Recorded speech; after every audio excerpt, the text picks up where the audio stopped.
오늘은 우리가 읽은 본문 6절 말씀, 그 6절 말씀 거기에 보면 당신은 우리 가운데 있는 하나님이 세우신 지도자다라고 하는 그 말씀에 근거해서 지도자가 됩시다 라고 하는 그 말씀의 제목을 좀 정해봤습니다. 오늘 본문 6절의 말씀에 보면 해쪽 속 사람들이 아브라함을 하나님이 자기들에게 세우신 지도자라고 하지요.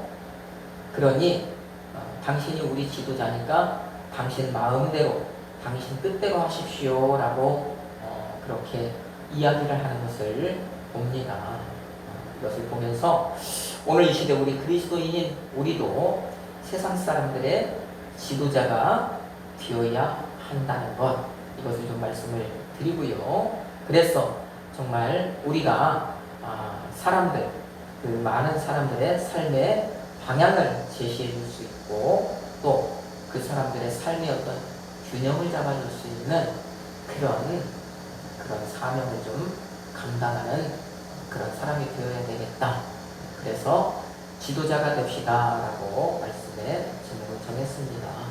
오늘 이 말씀을 통해서 그리스도인인 우리의 삶이 얼마나 중요한가라는 것을 좀 우리가 이 시간 알고 그것을 알므로 지도자의 삶을 살아내기를 결단하는 시간이 되기를 먼저 주님의 이름으로 축복합니다. 아멘. 오늘 창세기 23장은 아브라함이 어떻게 해서 이제 가나안 땅을 소유하게 되었나, 그것도 합법적으로 소유하게 되었는가라고 하는 것에 대한 말씀, 그것에 대한 궁금증을 풀어주는 말씀입니다. 하나님께서 아브라함에게 큰 민족 만들어 주신다고 하셨는데 그것이 어떻게 해서 만들어지는지 우리가 이제 궁금하지 않습니까?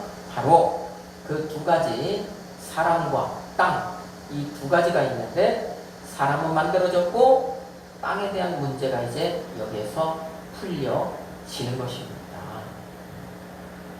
오늘은 이제 아브라함이 그처럼 이제 땅을 소유하게 되는데, 그러면 그것을, 그 땅을 소유하게 되는 원인이 어디에 있는가? 무엇 때문에, 무엇으로 인해서 아브라함이 이제 그 땅을 소유하게 되었는가라고 하는 그 원인에 대한 말씀이에요. 이 원인이 있었기 때문에 아브라함이 이 가나안 땅을 소유하게 되는 결과가 나타나게 된 것입니다. 자, 먼저 우리가 조금 살펴봐야 될 게 있죠. 사라의 죽음에 대해서입니다. 자, 1절로 2절 말씀을 우리가 다시 한번 같이 좀 봅시다.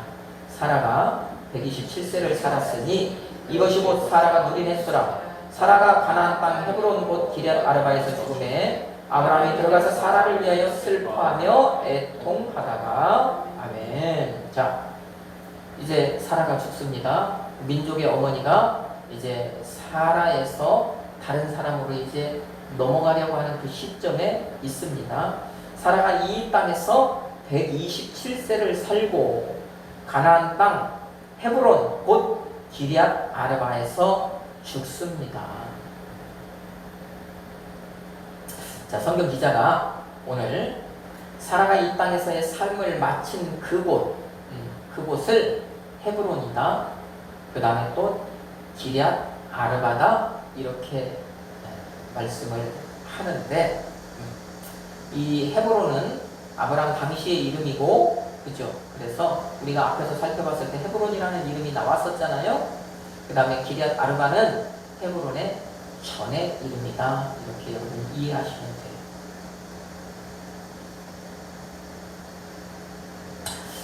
자, 그런데 이 성경 기자가 오늘 사라가 이 땅에서의 삶을 마무리한 그곳을 헤브론이다, 그 다음에 또 한 가지 이름 기럇 아르바다 라고 여기에 기록을 해놨다면 거기는 분명히 이유가 있겠죠. 우리에게 무엇을 말씀하시고자 성경 기자가 이 지명을 그렇게 정확하게 그것도 두 가지를 기록을 해놨을까요? 다른 곳에 보면 그냥 헤브론이다 이렇게 기록을 했었는데 여기에는 헤브론 그 다음에 기럇 아르바라고까지 이야기를 하는 것을 보면 여기는 분명히 이유가 있다. 자, 그러면 헤브론이라고 하는 그 지명의 뜻이 무엇이라고 그랬습니까? 동맹, 친교, 연합 그런 뜻이라고 말씀을 드렸었죠. 자, 그러면 사라가 헤브론에서 죽었다라고 하는 말은 사라가 하나님으로부터 부름을 받은 그날, 저 창세기 12장의 그날부터 죽는 그 순간까지 어떻게 살았다라고 하는 것을 성경 저자가 지금 우리에게 알려주려고 하는 것입니다. 그가 어떻게 살았다는 말씀입니까? 그가 부름받은 그날부터 시작을 해서 이 죽는 그 순간까지 하나님과 하나 되기 위해서 애쓰는 삶을 살았다는 겁니다. 하나님과 연합하기 위해서 애쓰는 삶을 살았다는 거예요. 하나님과 친교를 하기 위해서 몸부림치는 삶을 살았다는 그 얘기를 지금 하고 있는 것입니다. 사라는 그런 삶을 살다가 이제 이 땅의 삶을 마무리했다는 거예요. 그러면 그 삶은 어떤 삶이겠어요? 하나님이 싫어하는 것은 하지 않고 하나님이 좋아하는 것만 하려고 하다가 하나님이 좋아하는 것만 하려고 애쓰는 삶, 그런 삶을 살았다는 것이죠. 하나님이 보시기에 좋은 삶을 살기 위해서 애쓰는 삶을 살다가 거기에서 삶을 마무리했다. 이게 바로 지금 헤브론에서 죽었다라고 하는 그 말로 성경 기자가 표현한 겁니다. 그러면 기럇 아르바라고 하는 이 말은 또 어떤 말이냐?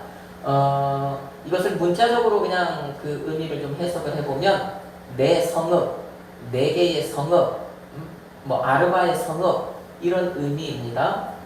자, 이것을 또 다른 뜻으로 성경 사전을 살펴보면 다른 뜻으로 이제 이 기럇 아르바를 설명을 해놨는데 그 설명이 뭐냐면 하나님의 성읍 이렇게 되어 있습니다. 하나님의 성읍. 기럇 아르바는 어디라고요? 하나님의 성읍이라고요. 하나님의 성읍이다. 그러면 이것을 통해서 우리가 또 무엇을 알게 됩니까? 하나님의 성읍 안에서는 누가 살 수 있다는 얘기입니까? 바로 헤브론의 삶. 다시 말하면 하나님과 하나 되려고 몸부림친 사람이 하나님의 성읍에서 살 수 있다 이 얘기죠. 자, 이것을 요한계시록 저 20장 말씀, 20장 이후의 말씀과 연결을 좀 우리가 해보면 거기에 보면 새 예루살렘이 나오잖아요. 그 새 예루살렘을 우리는 다른 말로 하면 천국이라고도 얘기하고요. 하나님 나라라고도 얘기하잖아요.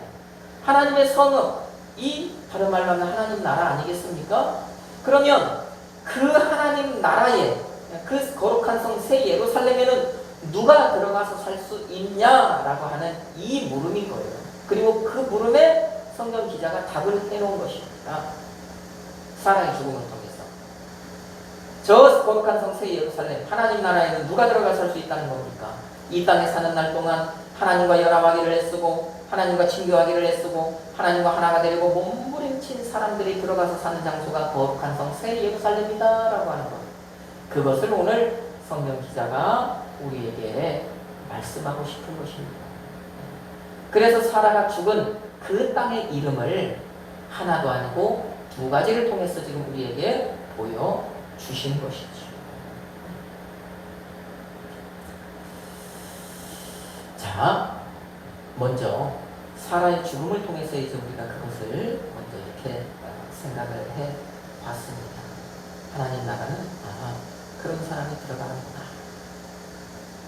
자, 그러면 이제 본론으로 들어가서 사라의 죽음을 통해서 아브라함이 이제 합법적으로 가나안 땅을 소유하게 되는데 지금까지는 아브라함이 이 그 가나안 땅에 자기 땅이라고 한 평이라도 있었습니까? 없었습니까? 없었어요. 아브라함은 이미 그 땅에서 거부가 되었습니다. 지금 우리말로 하면 재벌이 되었습니다. 정말 그 은금, 약대, 양대, 이 짐승 그리고 이미 그 가나안 땅에 살고 있던 아브라함이 저 창세기 14장에 보면 이미 자기들의 것을 지키기 위한 가신, 다르면 개인 군대, 다른 말로 하면 개인 군대까지도 지금 양성을 해서 데리고 있었던 사람이잖아요. 아브라함은 그런 존재지 않습니까? 그런데 그럼에도 불구하고 아브라함은 이 가나안 땅에는 자기 땅이 한 평 없어요. 정말 바늘 하나 꽂을 만한 땅도 지금 가나안 땅에 가진 것이 없단 말이에요.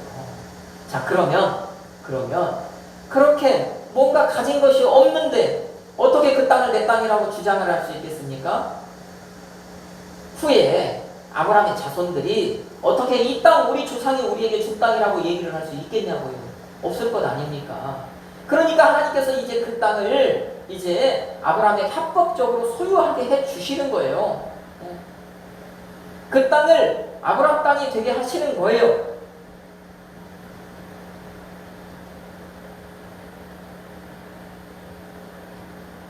하나님 큰 민족 만들어 주시겠다고 했는데, 큰 민족, 사람이 있어야 돼요, 땅이 있어야 돼요. 이삭을 통해서 사람은 만들어졌습니다. 이 땅만 있으면 되는데 이 사라의 죽음을 통해서 하나님께서 이제 그 땅을 아브라함이 합법적으로 소유할 수 있는 어떤 그 계기를 지금 만들어 주시는 거예요. 그리고 큰 민족의 정말 어떤 딱 있어야 될 그 두 가지가 여기서 정확하게 이제 딱 만들어지게 해 주시는 겁니다.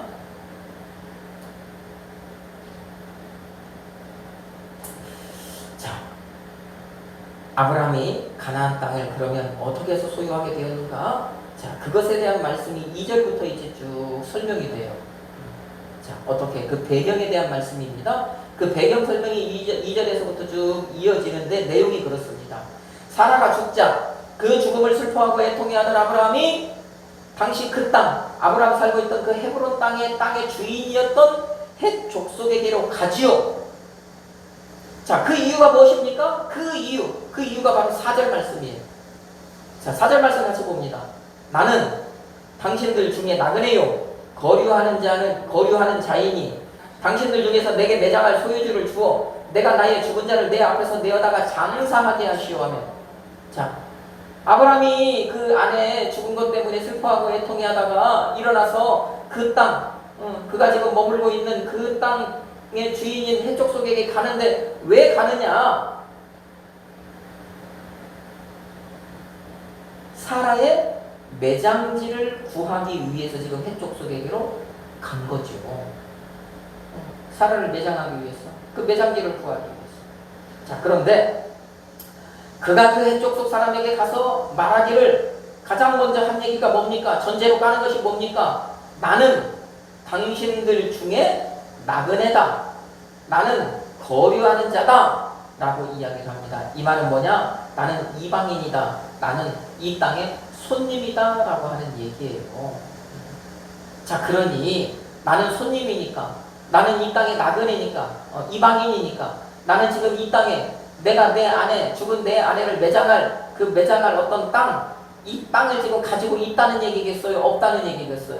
그런 것들이 전혀 없다는 얘기지요. 없다는 얘기입니다. 그러니 죽은 내 아내를 묻을 수 있는 땅을 좀 당신에게서 살 수 있게, 당신들에게서 살 수 있게 해달라, 이 부탁을 지금 하는 거예요. 그게 바로 4절 말씀인 거잖아요. 자, 그러면 우리가 여기서 좀 한번 생각을 해봐야 될 것이 무엇이냐? 아브라함이 지금 자기 입으로 나는 당신들 중에 나그네다, 거류하는 자다 그랬습니다. 자, 이 시대에도요, 우리가 살아가고 있는 어떤 내가 살아가고 있는 이 반경 안에 어떤 새로운 사람이 들어가면 우리는 그 새로 들어온 사람을 좀 집중을 합니까? 집중을 하지 않습니까? 집중하죠? 그 사람을 주목해서 보죠?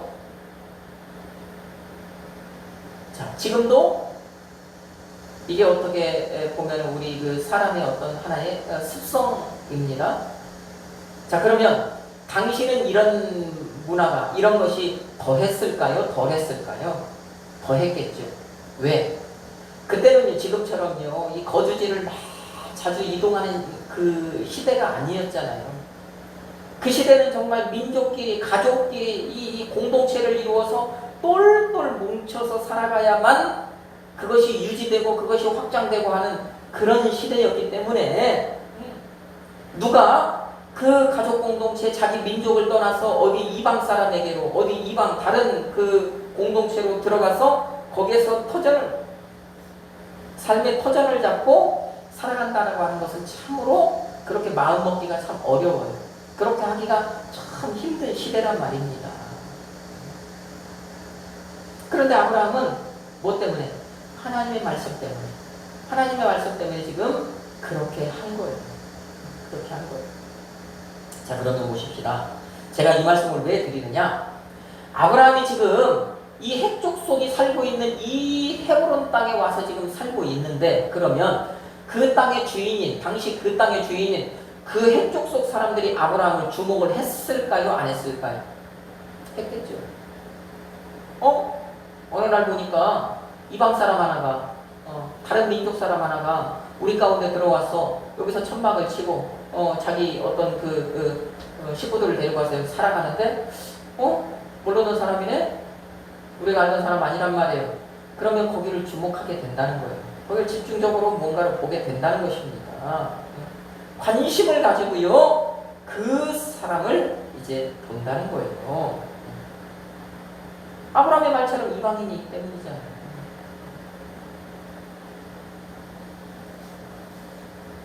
자, 그리고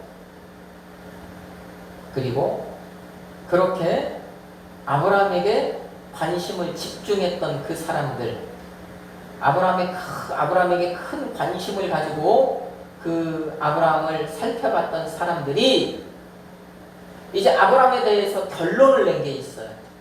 이 사람은 이런 사람이다. 이 사람은 이런 사람이다라고 딱 결론을 낸 게 있습니다. 자, 그 말씀이 오늘 본문 6절 말씀이지요. 6절 말씀. 자, 그렇게 아브라함을 이제 관찰하고 시선을 집중하고 해서 그 아브라함을 관찰했던 사람들이 아브라함에 대해서 결론을 내렸는데 어떤 결론을 내렸는지 한번 우리 같이 한번 읽어봅시다. 6절 말씀. 내 주여 들으소서. 당신은 우리 가운데 있는 하나님이 세우신 지도자이시니 우리 묘실 중에서 좋은 것을 택하여 당신의 죽은 자를 장사하소서. 우리 중에서 자기 묘실에 당신의 죽은 자 장사함을 금할 자가 없으리이다. 아멘. 자, 아브라함이 나는 이방인이요, 나그네요, 이러이러해서 나는 땅 한 평 없습니다. 그러니 내 안에 묻을 땅을 좀 나에게 파십시오. 그러니까 해족속 사람들이 이제 다시 이제 그 아브라함의 이 말에 대해서 이제 대답을 하는데, 자, 아브라함에게 당신은 이런 사람입니다. 지금 이야기를 하잖아요. 자, 아브라함에 대해서 그 사람들이 결론을 내린 게 뭡니까? 첫 번째, 당신은 뭐래요? 내 주인입니다. 당신은 우리 주인입니다. 여러분, 아브라함은 굴러온 돌이죠. 아브라함이 아무리 세력이 강하다고 해도 그 원주민인 그 헷 족속만 하겠습니까? 그럴 수 없습니다. 그런데 이 사람들은 자기 스스로 어떤 강압에 의해서가 아니라 뭐에 의해서가 아니라 아브라함을 당신은 우리 주인입니다. 내 주인입니다. 지금 그렇게 이야기를 하네요. 그렇게 평가를 하네요. 이 말을 바꿔 얘기하면 자기들이 아브라함의 소유라는 얘기 아니겠습니까? 자, 그 다음에 또 두 번째, 아브라함을 이제 평가를 하는데, 아브라함을 정의를 하는데, 자, 뭐라고 얘기를 합니까? 두 번째, 당신은 우리 가운데 하나님이 세우신 지도자입니다. 이렇게 평가를 합니다. 이렇게 정의를 합니다. 이 지도자라고 하는 말이 지배자, 성경 다른 곳에 보면 왕, 다른 곳에 보면은 저 민수기 같은 데 보면 지파의 방백, 우두머리, 이렇게 나오잖아요. 그런 말입니다. 그러니까 당신은 하나님이 우리 가운데 세우신 왕입니다. 우리를 지배하는 사람입니다. 지금 그렇게 또 평가를 하네요. 그렇게 이야기를 하네요. 여러분, 아브라함이 그 해족속 가운데 들어와서 살았습니다. 그 사람들이요, 그 자기네들 가운데서 이제 살게 된 아브라함의 삶의 모습을 관찰했습니다. 그 삶을 관찰한 결과 저 사람은 우리가 주인으로 섬길 만한 사람이다. 지금 이렇게 결론을 내린 거예요. 저 사람은 우리 가운데 하나님이 보내주신 귀한 지도자다. 이렇게 지금 결론을 내린 거예요.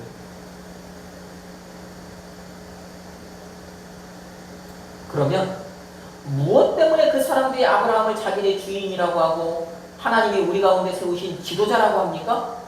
뭘 보고 그랬을까요? 뭐 때문에 그랬을까요?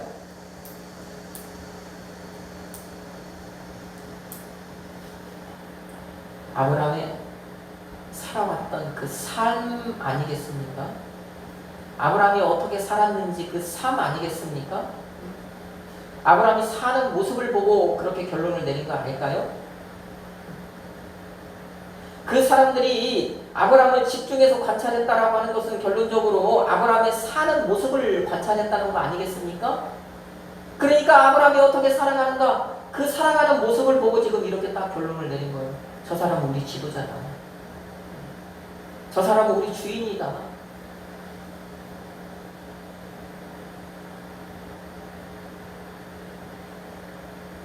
그 사람들이요, 집중해서 볼 때 아브라함의 삶이 자기들의 삶과는 다르더라는 것, 이것이 보인 거예요. 이것이. 아브라함의 삶은요, 하나님을 모르는 그들이 봐도 정말 좀 고귀해 보였다는 거잖아요. 고귀했다가 그 살아가는 그 삶의 면면에서 정말 그 인격, 품격이 보였다는 것 아닙니까? 우리와는 차원이 다른 거예요. 우리와는 다른 차원의 삶을 살아가고 있구나. 그것이 보여진 거잖아요. 그러니까 당신은 우리 주인입니다. 우리는요, 당신을 기꺼이 섬길 수 있는 그런 사람들입니다. 지금 그 얘기를 합니다. 여러분, 그러면 무엇에서 아브라함의 이 삶의 고귀함, 삶의 품격, 이 아브라함의 인격이 그의 삶의 어떠한 면면에서 이제 드러났을까요? 아브라함이 어떤 삶을 살았기 때문에 그 삶에서 고귀함이 풍겨나고 그 삶에서의 품격이 드러났을까요? 아브라함 삶을 단 하나로, 한 가지로 정의를 하자면 아브라함의 삶은 그 삶 자체가 예배였다라고 말씀을 드렸습니다. 아브라함은 삶이 예배예요. 사는 것 자체가 예배예요.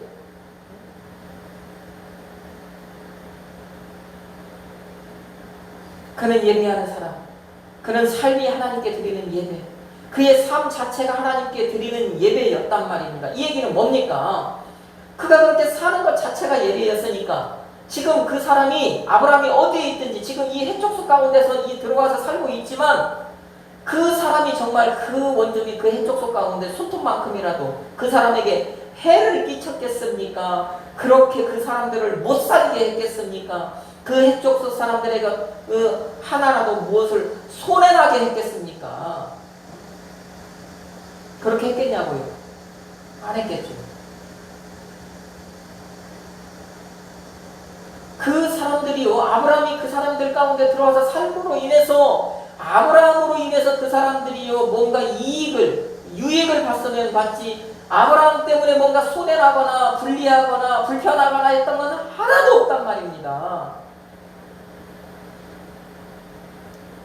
그러니까 매 순간순간을 하나님을 예배하는 그 마음으로 살아가고 있는 그 아브라함을 이들이요, 존경하게 된 거예요. 어느 순간 처음에는 삐딱하게 관찰했을 것 아닙니까?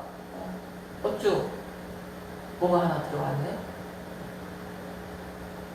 그런데 그렇게 관찰하던 그들의 시선이, 그들의 마음이 이제 어느 순간요, 그 아브라함을 존경하는 그걸로 바뀌어버린 거예요. 그래서 아브라함을 자기들의 주인으로 인정하고 자기들 앞에 하나님이 세워주신 정말 놀라운, 자기들의 하나님께서 사랑하셔서 자기들 민족들 잘되게 하라고, 자기들 잘되게 하라고 하나님이 우리에게 주신 귀한 복덩이다, 지도자가 지금 그렇게 평가를 하는 것 아니겠냐고.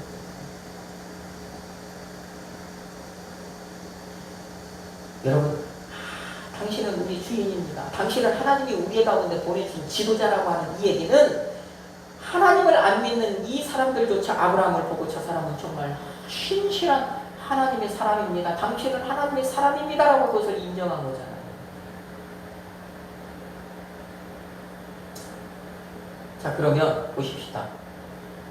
아브라함이 이제 밑으로 내려가면 결국 헷 족속에게서 땅을 사서 가나안 땅을 이제 딱 어느 일부분이라도 소유를 하게 되는데, 그러면 그 원인이 뭐라고요? 결과는 땅을 사는 게 결과잖아요. 그 원인이 뭐라고요? 아브라함의 삶이라고. 삶이 갖춰졌기 때문에 아브라함이 그 땅을 소유할 수 있었다는 것입니다. 아브라함이 헷 족속에서 땅을 사서요 자기 아내 사례를 매장하는데, 헷 족속이 아브라함에게 자기들의 땅을 판 것은 아브라함의 삶이라는 원인에 따른 결과라는 거예요. 헷 족속이요 아브라함의 삶을 인정했기 때문에, 그가 어떻게 살아왔다는 것을 알았기 때문에, 그 삶을 통해서 그 아브라함을 존경을 했기 때문에 기꺼이 자기들의 땅 나에게 좀 파십시오 했을 때, 그래요, 우리가 기꺼이 팔겠습니다, 기쁜 마음으로 그 땅을 팔았던 것입니다. 자기들의 땅 내놓은 거예요.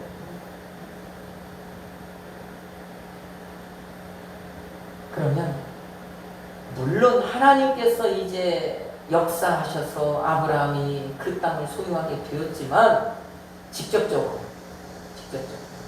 아브라함의 삶의 이 삶이라고 하는 이 원인, 아브라함이 그 삶을 잘 살아냈기 때문에, 향기로운 삶을 살았기 때문에 그 삶이 원인이 되어서 헷 족속이 그것을 빼앗지 않고 어떤 다른 불법적인 방법이 아니라 헷 족속이 기꺼이 아브라함에게 그 땅을 내놓는 그런 결과가 나타났다. 자, 그러면 이를 보면서 이제 우리 그리스도인의 삶이 어떤 삶이어야 하는지를 오늘 우리가 알게 되지요. 오늘날 우리 그리스도인, 우리는 예수를 안 믿는 비그리스도인들과 더불어 지금 세상을 살아가는데, 아브라함이 하나님을 모르는 그 헷 족속 가운데 살았던 것처럼 우리도 그렇게 안 믿는 사람들과 더불어서 섞여서 이 세상을 살아가고 있는데,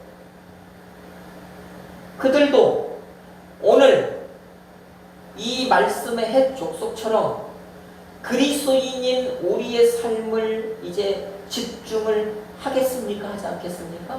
하겠죠. 한다는 거예요. 분명히 합니다.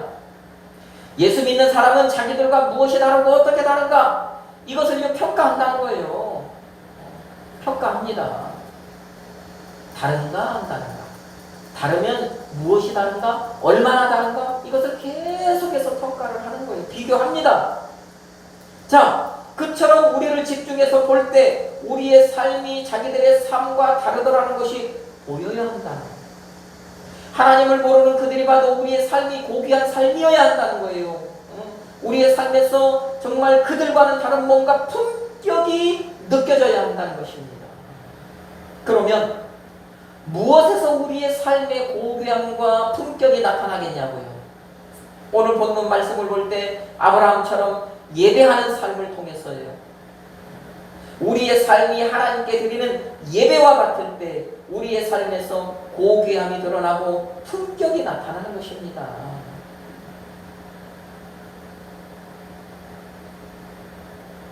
우리의 삶 자체가 하나님께 드리는 예배라면, 다른 말로 우리가 예배드리는 삶, 하나님 앞에서의 삶을 살아간다면, 하나님이 보고 듣고 알고 계신다는 사실을 인식하고 살아간다면, 오늘 그리스도인이라고 하는 우리들이요 어떻게 다른 사람에게 사기치겠냐고. 그런짓 안 하겠죠. 어떻게 남의 것을요 손톱만한 것 하나라고요 도둑질 하겠냐고요. 어떻게요 남을 아프게 하겠냐고요. 남의 눈에서 눈물을 흘리게 하겠냐고요. 그렇게 안 할 것 아닙니까? 자, 그런 것들이요 안 믿는 그 사람들의 평가 기준이 되는 것 아니겠냐고요. 저 사람은 다르다. 예수 믿는 사람은 뭐가 달라도 다르다.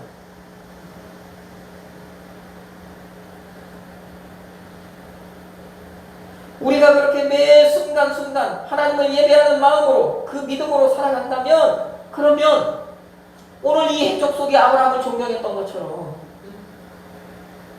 우리도요, 세상 사람들도 우리를 존경하고 우리를 이 시대의 지도자로 인정하고 따르지 않겠냐고요.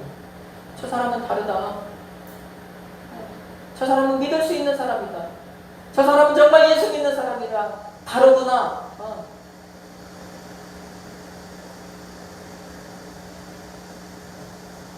그러면 보세요.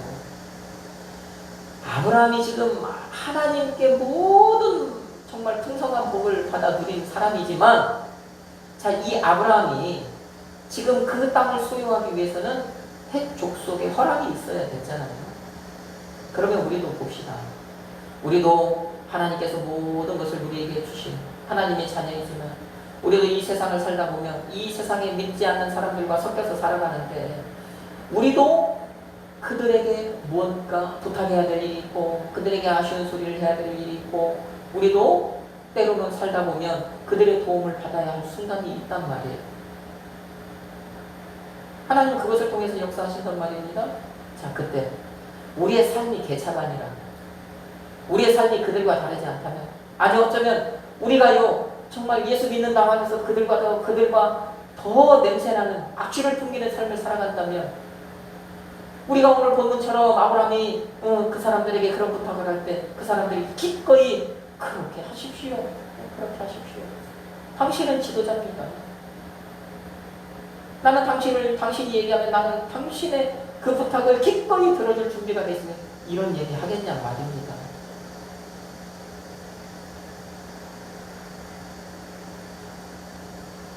그러니 보십시다.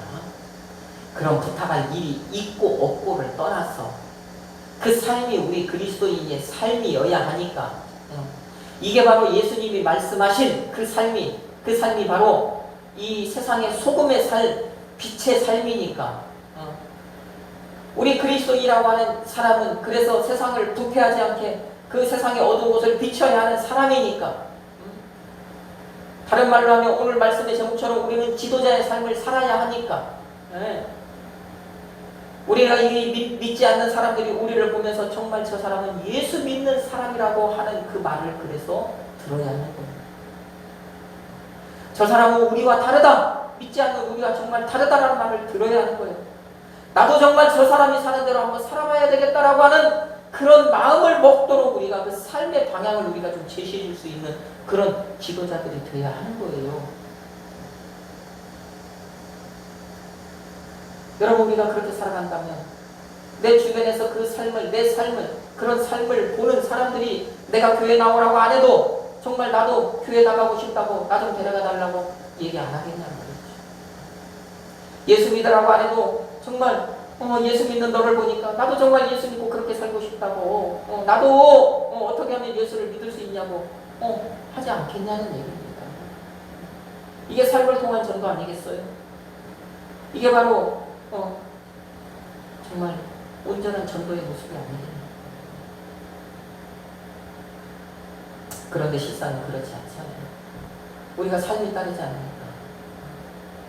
교회 안에서는 거룩하다고 하는데 밖에 나가서는 그들과 다름이 없고, 어쩌면 그들과도 더 이제 삶의 모습이 차원이 떨어지니까 저 사람 때문에 교회 안 간다, 저 사람처럼 예수 믿는다면 차라리 예수 안 믿는 게 낫다고 하는 그런 소리를 우리가 지금 그리스도인이라고 하는 우리가 듣는 시대 아닙니까? 그러니 이것이 큰일인 세상에 우리가 살고 있는 것이죠.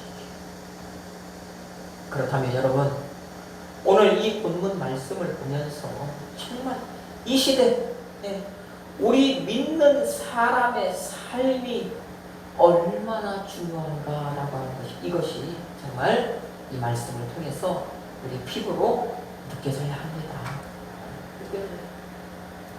그리고 정말 나도 이 아브라함처럼 정말 그런 삶으로 향내를 풍기는 삶을 통하여서 정말 예배하는 그런 삶을 좀 살아가야 되겠구나라고 하는 그 결단이 그래서 오늘 이 시간 우리에게 필요합니다. 내가 정말 이 세상에서 지도자의 삶을 한번 살아봐야 되겠다라고 하는 이 결단이 오늘 이 시간 우리에게 필요한 것이죠. 우리 사랑하는 성도 여러분,